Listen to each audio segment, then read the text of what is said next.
The defense said that Marcy blames everyone else. It's never her fault. Well, ladies and gentlemen, that is the exact description of the defendant. He actually wants you to believe that everyone else is to blame for what happened on September 4th but him. If you remember the lesson that Ms. Ryan was teaching on September 4th, you can see the bullet holes to the right, and then there are the dots connected on the left. She was teaching about connecting the dots. And think about these dots related to what the defendant wants you to believe. None of the people that the defendant wants to pin it on had all of the information. None of them had all of the dots. He blames good people at the school system who were just doing their job. Lisa Butler knew Colt as an emotionally unstable 14-year-old whose dad would not pick him up during an anxiety attack. When she received the email about Colt asking about school shooter drills, that's the context she had. She did not know that Colt had a rifle in the corner of his room right next to his school shooter shrine. And as a side note, Lisa Butler never testified that her and Colin met about figuring out what to do about Colt's 8th grade year. You remember, Lisa Butler is very clear. The defendant never told her about Colt missing 8th grade. She didn't find that out until Debbie told her. The defense also wants to blame school administrators for not sounding the alarm immediately. D. Martin had never met Colt before. This was his 4th day in classes, 5th day at school. So when she got information that he maybe had a gun in a heavy backpack, no one had actually seen the gun, she didn't have any context. She didn't know that he had gotten an AR rifle for Christmas. She didn't know that he had been investigated for a school shooter threat. She didn't even know about Lisa Butler's phone call with Marcy until after it was too late. And the grossest shifting responsibility is trying to accuse his own daughter, Jenny, of wrongdoing. In the same breath that he wants you to believe he kept the guns in the closet, he also wants you to believe that Jenny is at fault because she looked in his room that morning and didn't see the gun. This is an argument of desperation, but it's not surprising coming from the defendant. Jenny was the one who encouraged the defendant to talk to adults about Colt's mental health. They talked about him actually securing the guns. And the defense says she didn't call the defendant, but she did. She called the defendant at 8:30 that morning. We don't know what was said, but we do know that the defendant immediately identified what poster Colt had around the rifle when he was talking to Investigator Smith. Jenny is not to blame. The defendant is. The only person who knew every single dot, the only person who knew how much access Colt had to firearms and ammunition is that man. And the only person who knew exactly what Colt was capable of is the defendant. He was the one person who could have connected all the dots that pointed exactly at what Colt was going to do. And he was the one person who could have simply taken the rifle away, and he never did. Ladies and gentlemen, we already live in a world where our teachers, our students, our law enforcement officers have to train for the possibility of an active shooter coming to their school. It is preposterous to say that they are the ones to blame for what happened on September 4th. It is insane to say that they are more culpable than the man who armed Colin Gray. The individuals at the school only had minutes to connect the dots. The defendant had years, and he did nothing.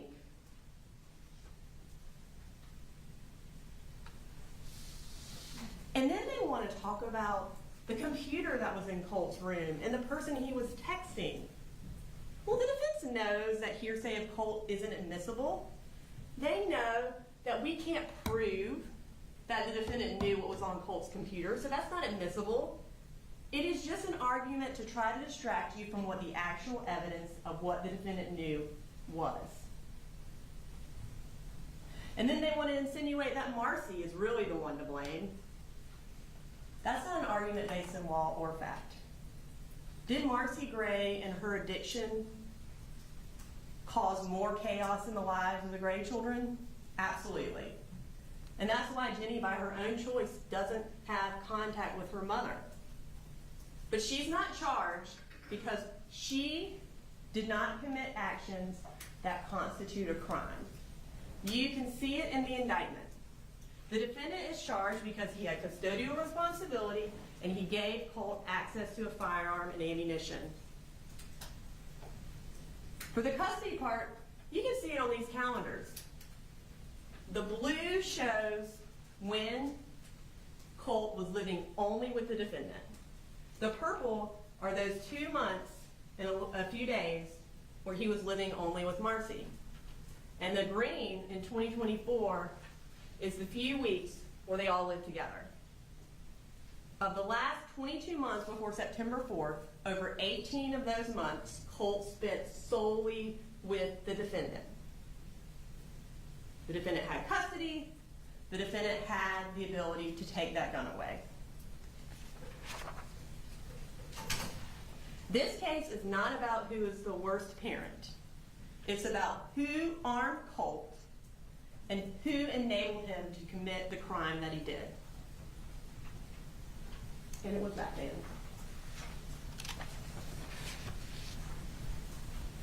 And again, listen to the judge about what the law is, because the defense is misstating it again.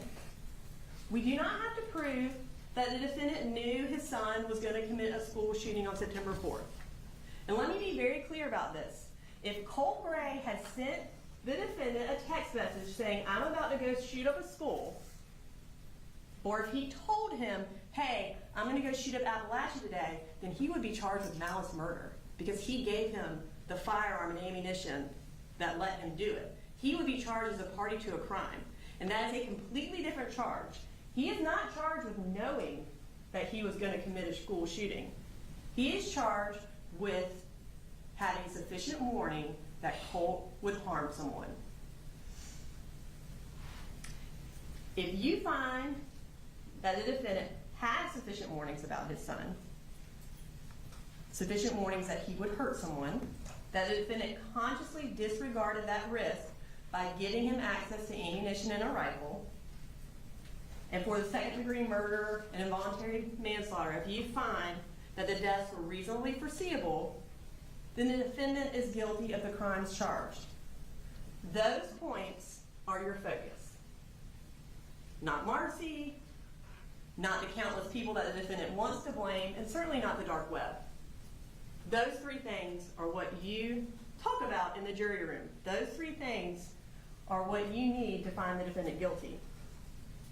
So let's honestly seek the truth and talk about all the reasons why you, the jury, know that the defendant is guilty of these crimes charged. First, let's go through the warnings the defendant received that made him aware that his child was a risk to hurt someone. There are three categories of warnings we're going to talk about: Colt's mental health, his violent tendencies, and then red flags. First, the defendant knew that Colt's mental health was deteriorating, and he never got him help. The defense talks about how the defendant was trying his hardest. He did everything he could to get him help. He thinks he should be absolved of guilt because he filled out one form a day and a half after he received it. No. Ladies and gentlemen, opportunity after opportunity went by for the defendant to get Colt help. But he didn't. And he actually actively kept him away from the resources that could help him. And this is consistent with the defendant's whole persona. As Mr. Smith pointed out to him on Friday, every lie he tells makes himself look better. It's not a misstatement, it's intentional. He is a narcissist who has created this facade that he's a good father. And if he puts Colt in counseling, that facade comes crashing down. We can see that as far back as October of 2021, Colt had counseling sessions in Fitzgerald. Remember, DFACS had signed him up with Raymond Dean, and he had 1 or 2 sessions. But when Shonda Goolsby came out for a home visit, the defendant was at his truck packing up. And remember what he told her? He doesn't like DFACS involved in his family. And he packed his family up, and he moved to Jackson County. There were resources available, and he took Colt away from them. On May 21st of 2023, that's when Jackson County came out to investigate Colt for threatening to shoot up a school.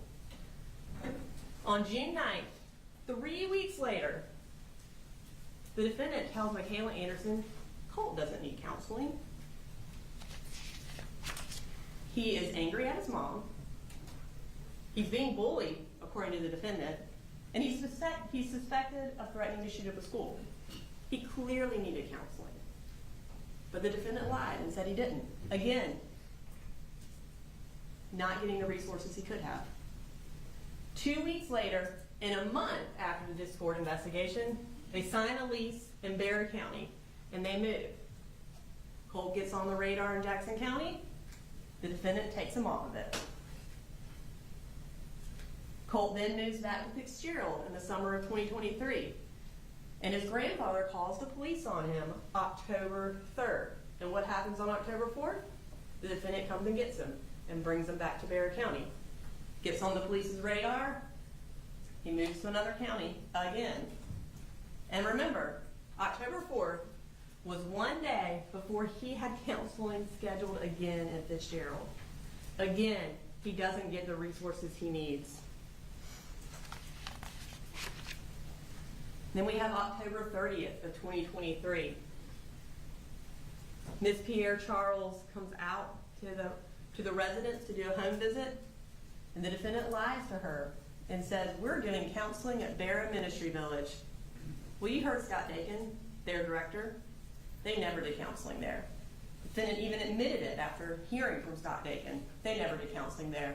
He must have just made a misstatement. No, he lied, again, to get DFACS out of his lives and them off their radar. And then one of the clearest derelictions of his duty to his child, he did not put him in 8th grade. He was out of school for an entire year. Remember at Jefferson Middle School? He was on Carol Ann Knight's radar. They had counselors eating lunch with him. They had the school success coach constantly emailing the defendant to try to get in touch with him. And he never responded. That's why they knew his name. Not like he says because he was up there all the time, but because they had to try to get in touch with him so many times.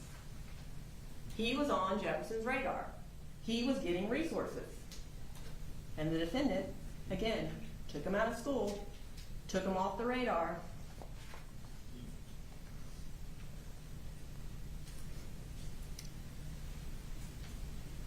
And the defense, remember what they said? The defendant believed that Marcy had threatened to kill Colt, and that Colt knew that. Well, if you believe that something that traumatic has happened to your child, you give them counseling. You don't keep them out of school for an entire year, isolated, at a time when he believes his mother has threatened to kill him, at a time when his mental health is deteriorating. The defendant isolates him. He leaves him at home. From October to May of 2022, or May 22nd of 2024, every day he leaves him at home. Look at this board. Every time Colt gets on the radar, every time services are available to him, the defendant takes him off and moves him. Let's move to the summer of 2024 and the beginning of 9th grade for Colt. At this point, his mental health is rapidly declining, and the defendant continues to do nothing. On July 20th of 2024, Marcy texted Jenny, Colt had a horrible panic attack last night. And both she and the defendant testified about this. Colt asked him to call 911, was crying, was upset. They didn't. They didn't call 911. They didn't go take him to a doctor. They didn't get him help. The defendant did nothing other than leave the rifle in the room.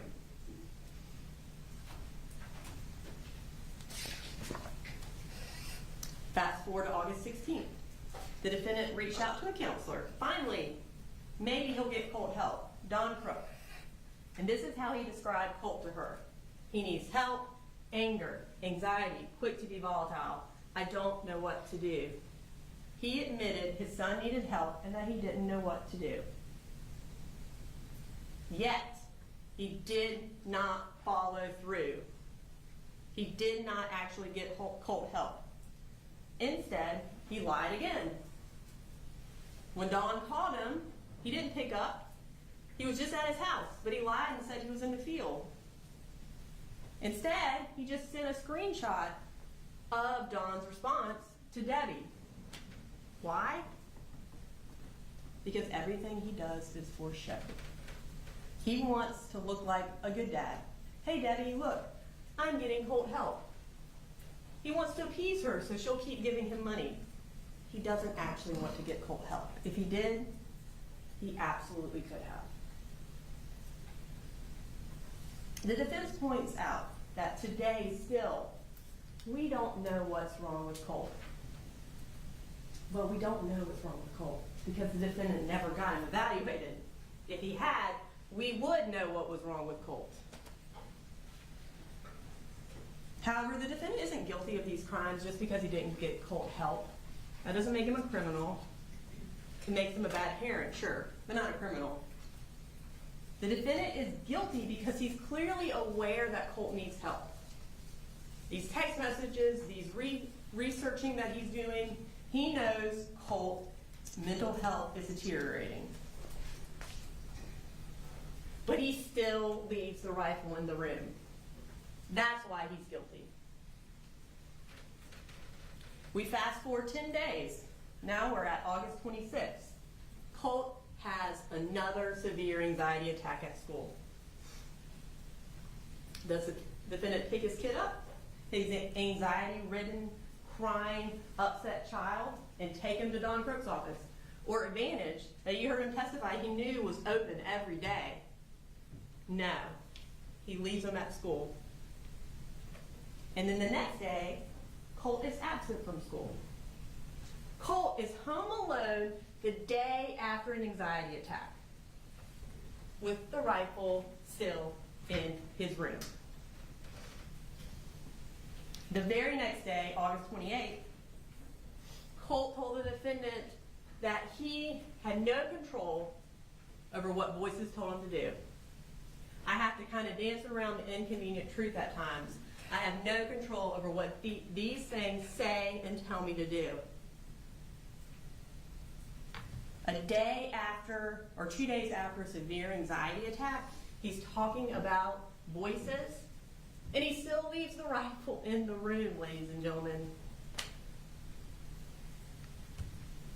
5 days later, on August 31st, the defendant had one more opportunity to just do the right thing. Get your son some help.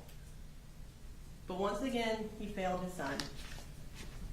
He ghosted Marcy, and instead of taking Colt to Advantage on his own, he just went within 2 miles of Advantage. He went to an ATM and got the $400 that he had lied to get Jan to send him out.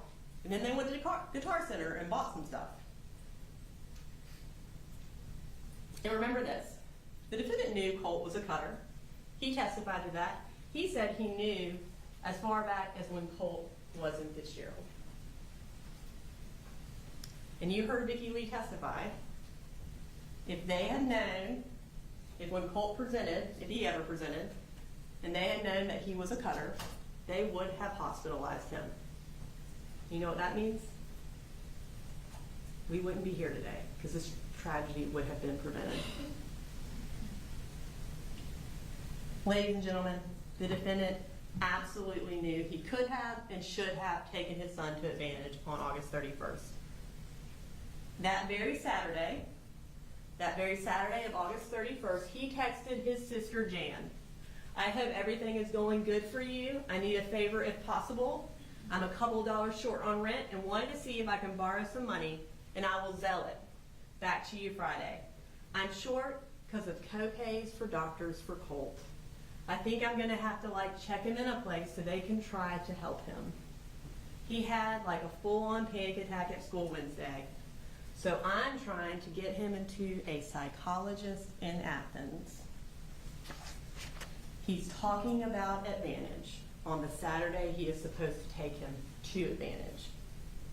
And don't buy his lie that the plan was Project Aware, because he signed the Project Aware form 4 days before this Saturday. He's telling Jan, no, the plan is still Advantage, but he doesn't take him.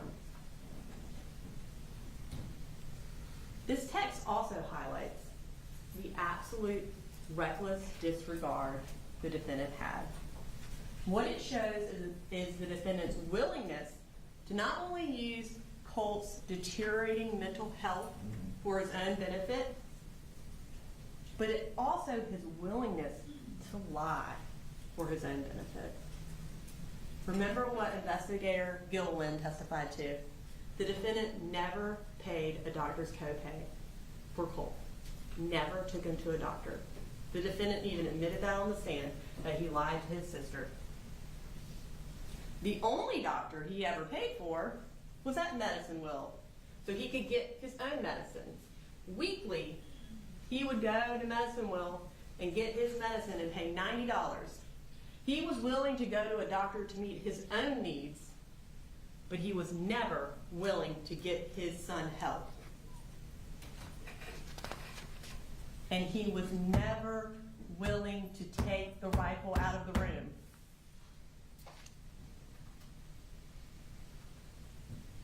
The next warning the defendant received was Colt becoming more and more violent in the months leading up to September 4th.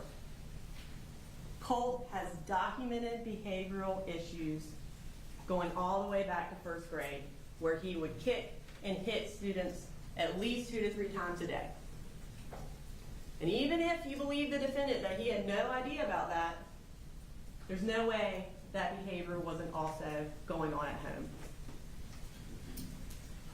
In 6th grade, another sign of violence is that Colt actually searches how to kill my dad and abuse. He also broke windows and cut a couch in Fitzgerald. And when he moves back to Barrow County with the defendant in October of 2023, he becomes physically aggressive with the defendant.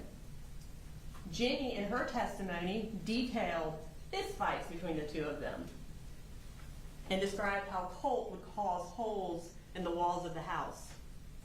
The defendant, even in his interview with Special Agent Ward, acknowledged that things were getting worse, and his text messages show that. Sometime in June of 2024, Colt threw a screwdriver at the defendant. And it wasn't this story that he's made up where Colt got frustrated and just threw the screwdriver across the room. Listen to the text. The defendant texts Colt, "Okay, question I have is this. Did you tell Mamu that you had the screwdriver in your hand for self-defense? Please tell me the truth, because we both know I wasn't even looking at you when you threw it at me." Again, he's lying to make the situation look better. And one of the biggest warnings the defendant received that Colt was a threat to hurt others, was a threat to use his rifle, was when he got into a physical altercation with Marcy with the rifle.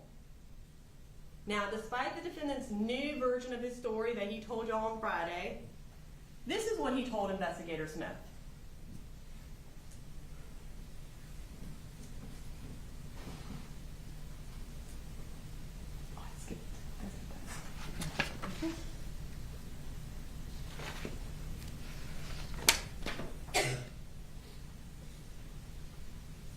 No, she said, hey, she went down in there and said, you need to get your shit straight, go to school, and we need to just get these guns put up, because what she said. What did he say? And that's when it went from bad to worse. And she said she was going out of his bedroom and he pushed her and she hit the door of the wall and the side of her head. And I'm like, okay, I'm on my way home. So, yeah. Remember, this is just one day after Colt told the defendant that the blood would be on his hands. That was August 14th. We're at August 15th, and he gets in a fight with Marcy with the gun. And you know the defendant believed Marcy, that Colt was out of control, and that Colt was responsible for this, because he immediately started, as he termed it, researching where to take Colt. He searched for where do I take my son for anxiety on August 15th, after the altercation, and troubled teen options and child psychologists on August 16th. That's also when he reached out to Don Crook. Colt was so angry about the thought of someone taking his gun away that he pushed his mother. There's no legitimate reason why Colt needs the gun in his room. The defendant acts like this is their escape, this is their bond, this is how they get together and hang out, but the reality is they went hunting one time in 2022, and they went to a gun range twice in 2024, with the last time being in March.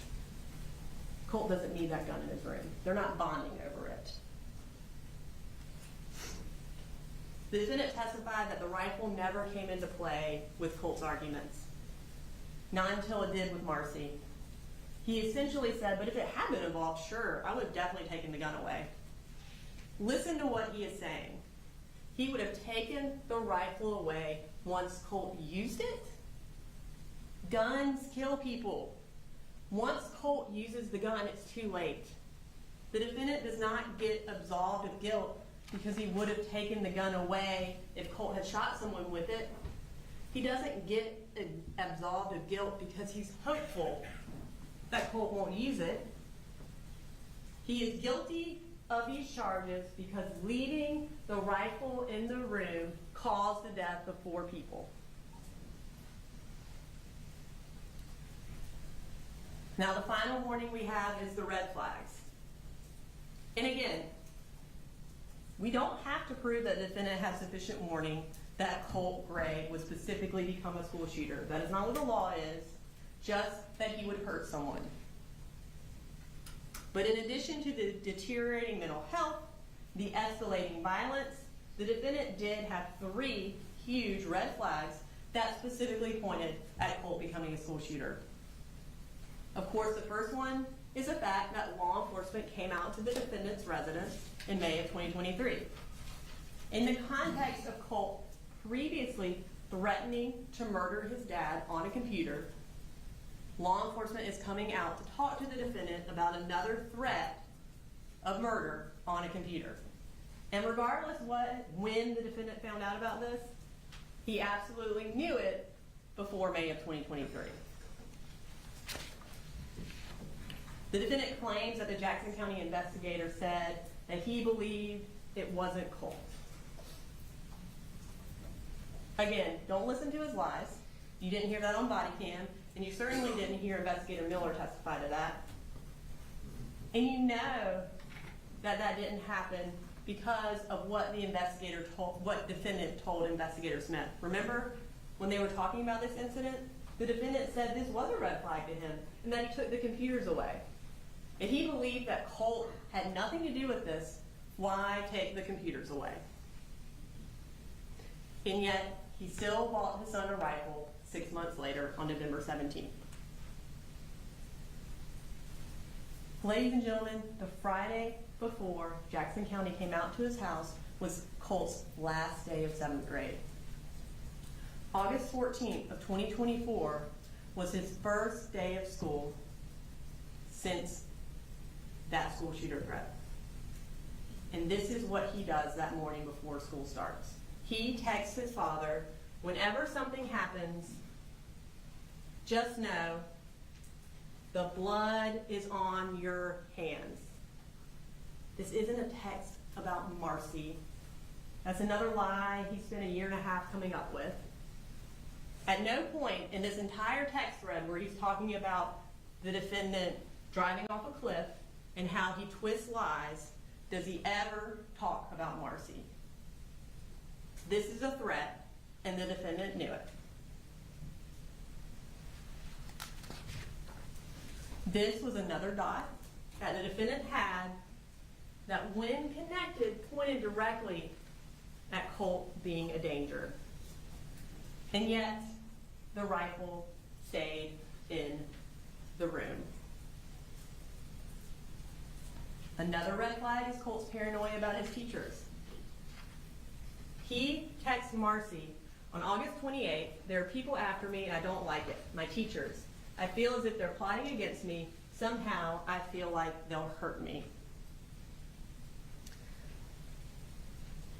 And we know that the defendant knows about the teachers because as soon as Colt texted Marcy this, she texted the defendant and said, "He just told me about his teachers."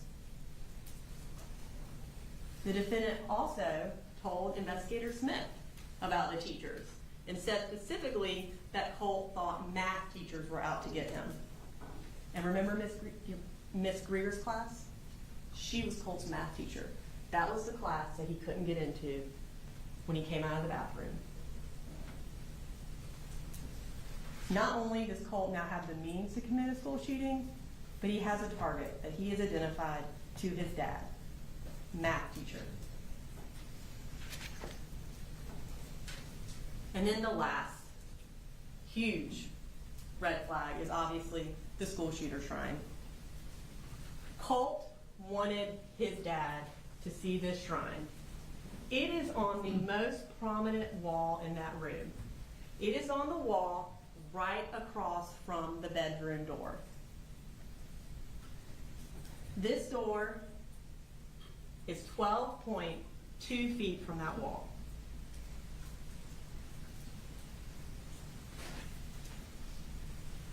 Every time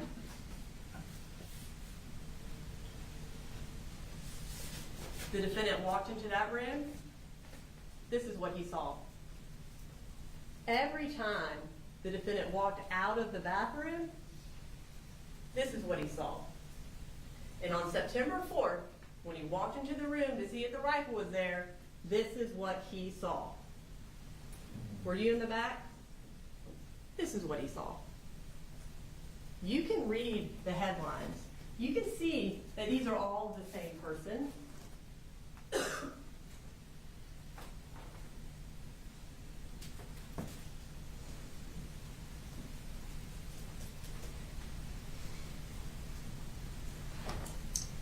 Now, he downplayed how many pictures were on the wall. He said it was just one. But he did finally admit on cross-examination to Mr. Smith that he knew who it was. He knew it was a school shooter on his wall. And it took him a while to admit that because it's really bad evidence against him. But it's also something he specifically tried to cover up. He initially admitted to Special Agent Ward that he knew who the picture was of. He said it was the last school shooter. That's what he told Special Agent Ward. But then he realized he's being investigated. And at that point, he goes into cover-up mode. He told Jenny to specifically lie about knowing about the school shooter shrine. And you know how we know she's telling the truth? Because right after he tells Jenny to lie at the treehouse, he walks from the treehouse to talk to Investigator Smith. And when he talks to Investigator Smith, he lies and says he doesn't know who was on the wall, and that Colt never told him.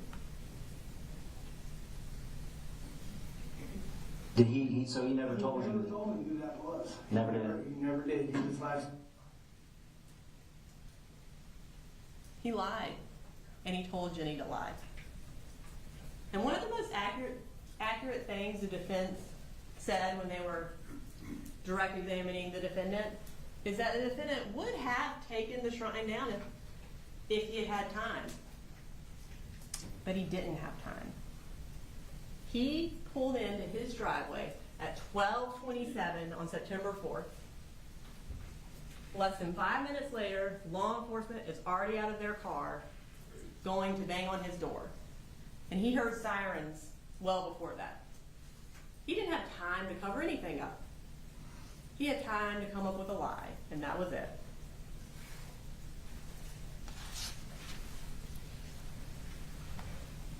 Don't believe the defendant's downplayed version that there was just one picture on the wall. Colt had pictures of Nicholas Cruz on his wall dating back as far as April 15th of 2024. And the particular version of the shrine that was there on September 4th had been there for months, according to Jenny, 3 to 4 months. And the photos that Colt took of his shrine corroborate that it had been there for a while.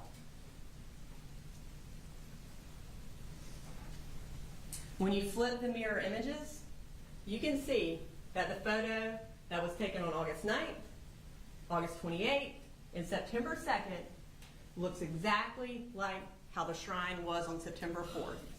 It had been like that for months. It wasn't just one picture, it was 12 pictures and 4 articles. Teenagers have athletes on their wall. They have movie stars. They have musicians. They don't have mass murderers of children tacked all over their wall. Colt was glorifying a mass murderer for months, a mass murderer of children for months, and the defendant left the rifle in his room.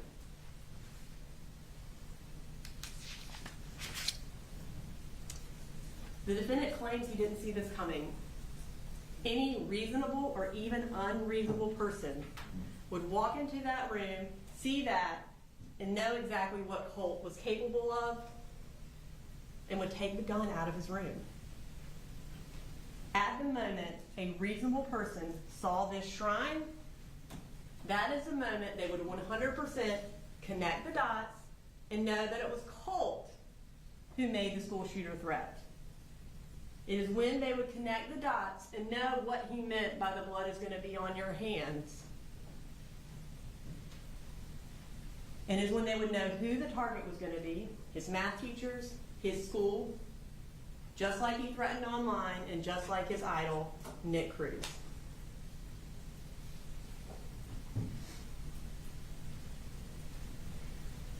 And the next thing the state has to prove is that the defendant gave Colt access to ammunition and rifles. And the defense talks about, well, it's not illegal to keep your guns and your rifles unlocked. Sure, there's no specific law in Georgia that says every single person has to put their gun in a gun safe. But there is a law that says you can't not secure your guns if it is a gross deviation from the standard a reasonable person would do. And that's what the defendant did. He gave his son access to a firearm, and that was a gross deviation from what a reasonable person would do.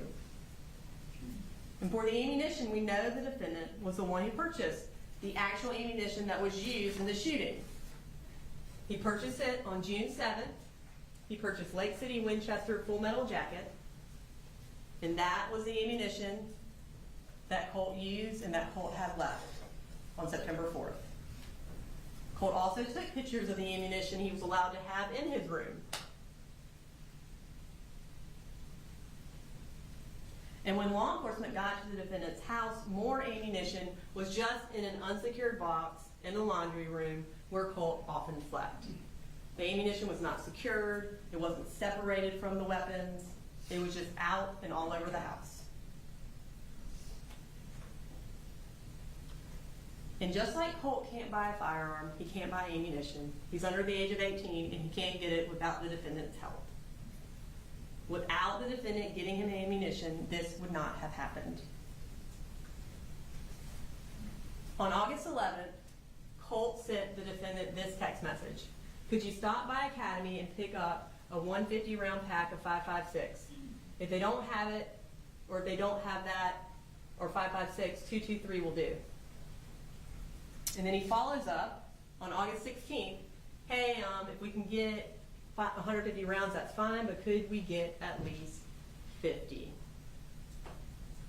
These texts show more than just that a defendant buys Colt ammunition.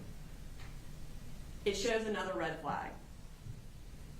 Another warning that should have triggered the defendant to put the gun up. Why is Colt asking for 150 rounds of ammunition? The defendant claimed on the stand it was to go to a gun range over the holiday weekend. Well, they didn't go to a gun range over the holiday weekend, and there are no text messages showing that they were planning that or that was ever something that they were going to do. But also remember when they went to the gun range on March 29th, the defendant did buy ammunition on March 28th, right before. He went to Academy Sports and bought Hornady Custom 223 rounds. He bought 20 rounds to go to the gun range, not 150 rounds. And he did it without Colt asking him for it. Colt only started asking him for specific rounds of ammunition when he was building his plan to commit a mass shooting. Colt did not need 150 rounds to go to a shooting range. Any reasonable person would have connected the dots and realized Colt wanted ammunition for an entirely different and evil reason. We've also proven he had access to the rifle. First, the rifle definitely wasn't in the defendant's closet like he claimed on the stand. This was another lie to make himself look better. Initially, he actually admitted to Special Agent Maddox and Ward exactly where Colt's gun was supposed to be on September 4th. I said, help, it's not him. I said, all the guns are accounted for. They're in my closet. And I said, except for the one Colt put that laser in. I said, I'll call you in a minute. So as soon as I got here, I opened that door, Fox News, I left the TV on, and sure enough, there's Apalachee High, and I'm like, Jesus Christ. I go down to his bedroom, and I just stuck my head inside there, and there's his 2 guitars, and it's laying over there in the corner, and it's not there. Okay. The rifle was supposed to be in the corner of his bedroom, and it wasn't. Not in the closet, like he said on Friday. But that makes him more guilty of a crime. So he claimed on direct examination on Friday that he kept the rifle in the closet. He said, I quote, I moved everything out of the way. Like he was, I think he made hand motions at some point on cross, that he's moving everything out of the way to go check for the rifle in his closet. But during cross-examination, when confronted with the picture of the closet, which clearly does not have everything thrown out of the way, he was like, oh no, I just pulled the blankets apart, and then they fell back down. Ladies and gentlemen, the thing is, just keeping the rifle in the closet isn't much better. Colt still had access to it. It wasn't secured. But he doesn't have a gun safe, so it's the only lie he's got. So he tries to make himself look better by saying it was in the closet. Don't let the defendant pull you into his fantasy world. You know Colt kept the rifle in his room based on all the photos Colt took of the rifle in his room, based on the defendant's own admissions on September 4th, and based on text messages that Colt actually sent the defendant. On August 15th, when they're talking about this altercation with Marcy, Colt says, tried to grab my gun. He didn't say your gun, Dad. He said, my gun. And then he says, I don't know, she backed me into my room and started talking about, are you going to get your gun? Even though I wasn't. And then she grabbed it. My room. Marcy grabbed the gun when she was in Colt's room. He's telling his dad, the defendant, my gun is in my room. The defendant knows where it is. That's where it stays. That's where it's always stayed.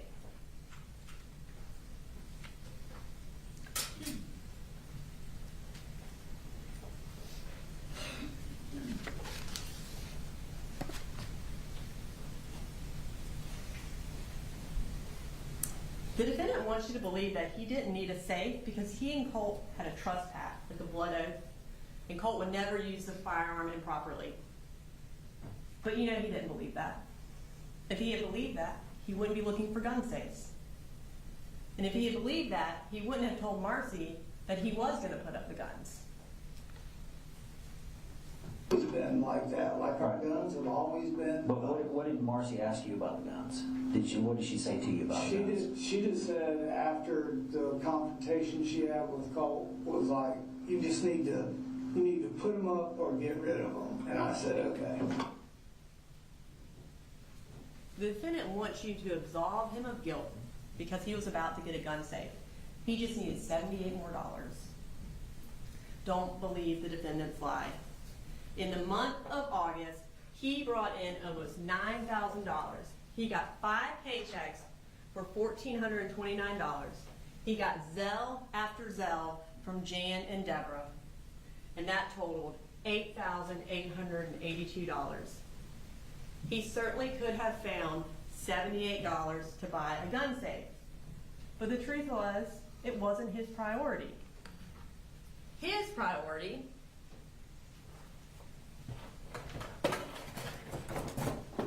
was getting accessories for Colt's gun. It was getting the sight, the iron sights, the rails.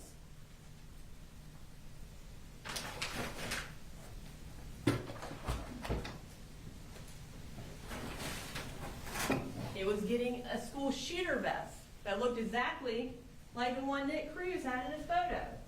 It was getting a half mask that looks like the one he has in that photo.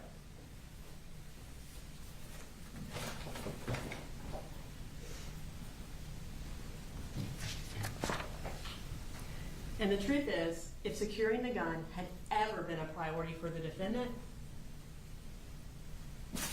he could have just used a gun lock that came with the guns he bought. You saw Sarah Van Holm put this in the rifle. It took 10 seconds. 10 seconds would have prevented all of this. But he didn't bother. Finally, for the second-degree murder and involuntary manslaughter charges, the state must prove that the defendant was the proximate cause of the deaths of Mason, Christian, Coach Aspinwall, and Miss Earney, that their deaths were reasonably foreseeable. And again, the defense is misstating the law. We don't have to prove that the defendant could foresee exactly the way Colt was going to murder people, that he was going to get on a bus with a long gun. We just have to prove that the deaths were reasonably foreseeable. And the board over there, that's enough. You see that, you know what he's going to do. But there's more. The defendant knew that Colt had committed a mass shooting even before the news broke that there was a mass shooting at Apalachee High School. At 10:55, Jenny texted him, "I'm scared." The only time he had talked to her was at 8:30 after she had gotten off the bus. Yet, he doesn't say, "Why are you scared? Everything okay? What's going on?" He says, "It's going to be okay." Because he knew exactly what she was scared of. After he heard that there was a shooting, but before Colt's name was released, the defendant knew for sure his son had committed this crime. Everyone who had a child at Apalachee High School was leaving work and going to the school because they had heard about the shooting. Remember Jackie Garcia? She ran across the street after telling her employer, "I'm going to go check on my daughter." We didn't just have her testify for emotional effect. Her testimony had a purpose. The body cam we played through her had a purpose. It showed that her and parent after parent came running to Apalachee High School. They were terrified. They were wondering if their child was hurt. But not the defendant. He told Special Agent Ward that he left the job site as soon as Colt texted him, "No, I love you," and Coley and Jenny. But that text was at 10:03. He didn't leave the job site until 11:18, an hour and 15 minutes later. He knew what Colt was about to do, and he just continued to work. He didn't call George Clapham until 11:07 to tell him he was leaving. He lied to George and said his son broke his arm. And do you remember his explanation on the stand? He needed to tell George something that was serious to get his attention. Are you serious? Are you joking me? Jenny texted the defendant at 11:01. 3 people are dead at the high school. You can see under red, the defendant read that at 11:01. So at 11:07, when he's calling George Clackham, he knows 3 people are dead at the high school. Something serious would be, hey George, there's a shooting at my son's high school. I've got to go. He lied to George for one reason. He knew his son was the shooter. He did not need to hide the fact that his child was at a school where a shooting had occurred. He needed to hide the fact that his son was a school shooter. So he lied. Instead of going to pick up Jenny, who was begging for him to come get her, who was scared, he goes to QT and gets a drink, and then he goes home to confirm what he already knew, that his child had murdered people. And even more chilling, even more evidence they knew what Colt had done, is that as soon as Jenny told him that 3 people are dead, at 11:01, she told him that. And you know what he never did again? Until police got there and he knew Colt was alive? He never texted or called Colt again. After 11:01, his last text to him was at 10:50. Hey, can you give me a quick call? You saw the texts and calls he was doing after he said, I'm sorry. It was constant. But never again after 11:01. Do you know why? He thought his son was dead or in custody. He knew he couldn't answer the phone.